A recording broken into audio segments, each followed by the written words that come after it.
Time లేదు, అప్పటికప్పుడు అలా బయలుదేరా. అందుకే ఇప్పుడు చెప్పడానికి వచ్చాం పిన్ని గారు, మమ్మల్ని క్షమించండి.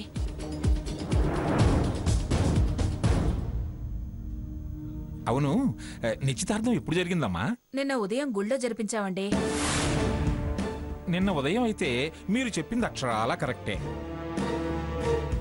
మీరు చెప్పినా మేము వచ్చేవాళ్ళం కాదు, ఎందుకంటే నిన్న మా ఇంట్లో సాయి భజన పెట్టుకున్నాం.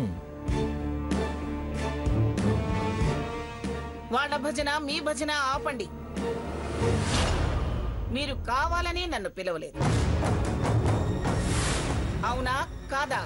అయ్యో, అలాంటి ఆలోచన మాకు లేదు పిన్ని గారు. సమయం సరిపోకే మేం పిలవలేదు. అమ్మా, అబ్బాయి ఎవరు? ఎలా ఉంటాడు? ఏం చేస్తుంటాడు? గుడ్డి గుర్రానికి పళ్ళు తవ్వుతుంటాడు.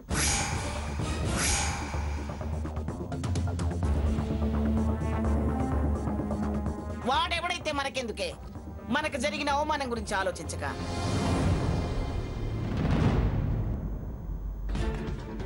ఎవడో బక్రా దొరుకుంటాడు, కామ్గా బుక్ చేశారు. దీనికి అన్నీ తెలుసు, కానీ తెలియనట్టు డ్రామాలు ఆడుతోంది. ఏమిటి, నిశ్చితార్థం సడన్ గా పెట్టుకున్నారా? లేక ఎవడో కనిపించి నీ కూతురు ఎర్రగా బుర్రగా ఉందని యగాదిగా చూస్తుంటే ఇదే అదునుగా దొరికిన సొందని మెళ్ళ దండయించేశావా? ఏమిటి మంగా మాటలు? వీలు పడలేదు, ముహూర్తం ఏదో బాగుందని చేశామని చెబుతున్నారు కదా. మరీ పిచ్చితనంగా మాట్లాడకండి. వాళ్ళు కథలు చెప్పగానే తలాడించే చంటి పిల్లని కాదు నేను. నిశ్చితార్థం ఆగమేఘాల మీద జరిపించచ్చు గాని అంతకుముందే చూపులని, మాట, ముచ్చట, మంచి చెడు అవన్నీ జరిగే ఉంటాయి కదా.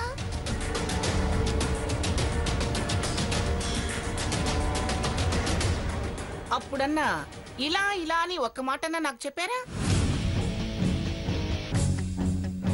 అవునవును, నిజమే, చెప్పాలి కదా. అలా చెబితేనే కదా నువ్వెళ్ళి చెడగొట్టడానికి వీలయ్యేది. ఎందుకు ఏరుస్తావు? మాట, ముచ్చట, పూజ, శాంతి అంటూ వాళ్ళు గుడికి వెళ్ళినప్పుడల్లా నువ్వు ఏదో ఒక రాద్ధాంతం చేసి సంబంధాలను చెడగొట్టిన మాట అబద్ధమా? అవును, నిన్న భజన జరిగేటప్పుడు తమరు చుర్రుబురులాడుతున్నారు, ఎందుకేనా?